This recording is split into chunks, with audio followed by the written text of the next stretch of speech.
एक भक्त सदैव ये जानकर विश्राम करे कि कोई है जो सदैव उसका ध्यान रखता है।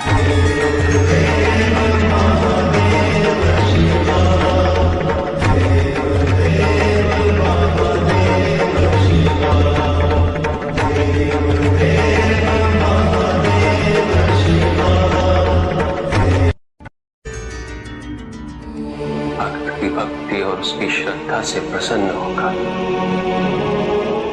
उसके आराध्य उसे दर्शन अवश्य देते, किंतु कब, किस रूप में और किस परिस्थिति में,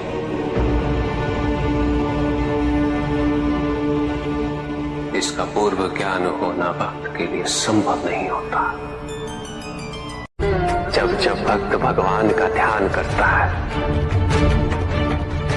तब भगवान भक्त का ध्यान रखते हैं।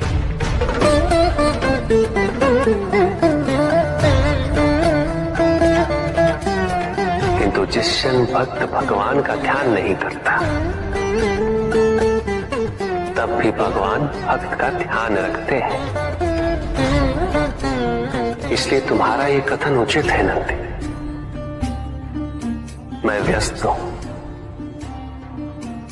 और मैं चिरंतन काल से लेके चिरकाल तक व्यस्त रहूंगा। प्रत्येक क्षण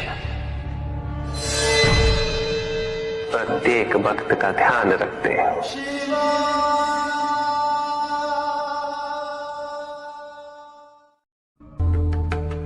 जिसके कारण स्वार्थ, विनाश, क्रूरता, अशांति और भय में वृद्धि हो,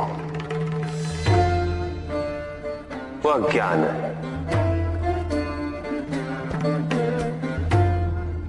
किंतु जो व्यक्ति को उदार, निर्भीक,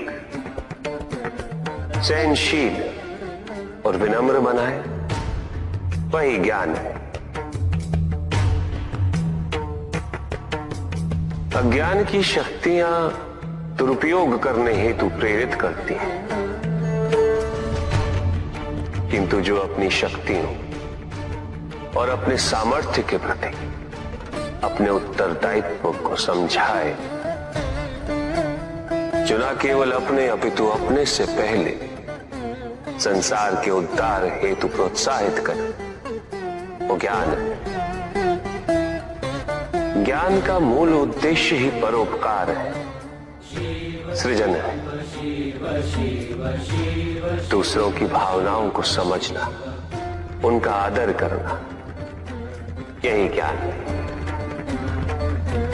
क्योंकि ज्ञान हमें न केवल अपने अपितु दूसरों के दुख और सुख के प्रति भी संवेदनशील बनाता है। किंतु जो दूसरों की भावनाओं का अनादर करे, उसे ज्ञान की श्रेणी में कैसे रखा जा सकता है? अज्ञान के कारण व्यक्ति सांसारिकता में बंधता जाता है, मोह माया में उलझता जाता है।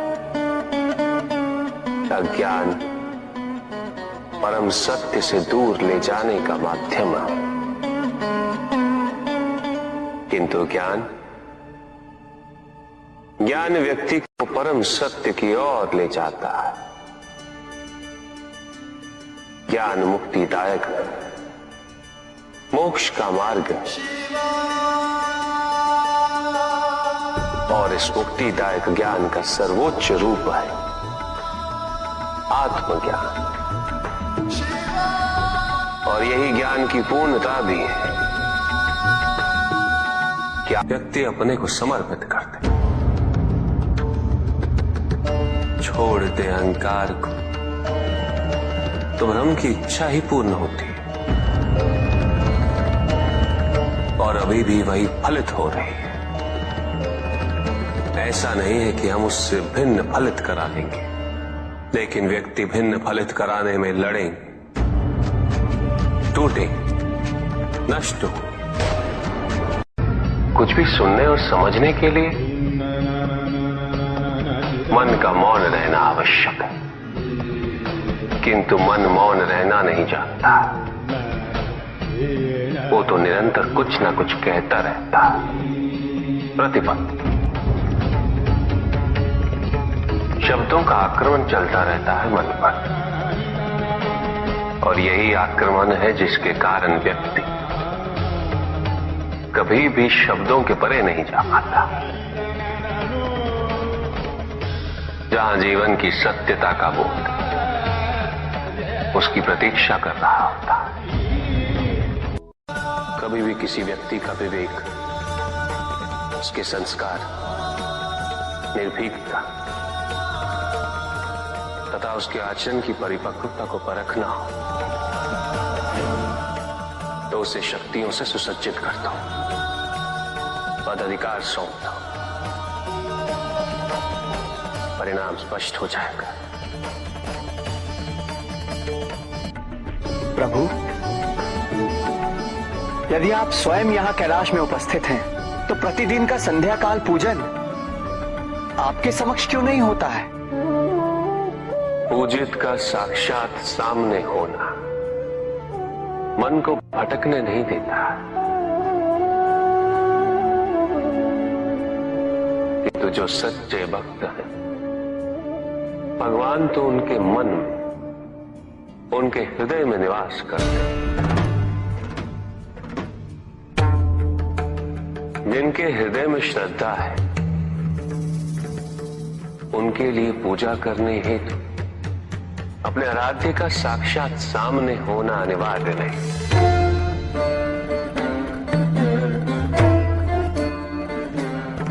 वो तो अपने मन के नेत्रों से प्रतिपल उनके दर्शन पा रहे हैं।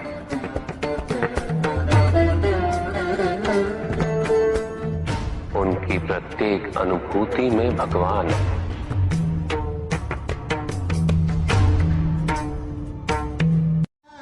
सुख आंतरिक होता है, संतोष आंतरिक होता है। उन्हें बाहरी तत्वों से रेखांकित और परिभाषित नहीं किया जा सकता, आकार से नहीं पाया जा सकता। आकार के आधार पर केवल अहंकार ही उत्पन्न होता है, क्योंकि आकार से तुलना करने का संदर्भ प्राप्त हो जाता है। यदि तुम्हारा आकार छोटा है तो तुमसे भी छोटा कोई ना कोई अवश्य होगा, और यदि उसी प्रकार तुम विशाल हो तो तुमसे भी विशाल इस संसार में कोई ना कोई अवश्य होगा।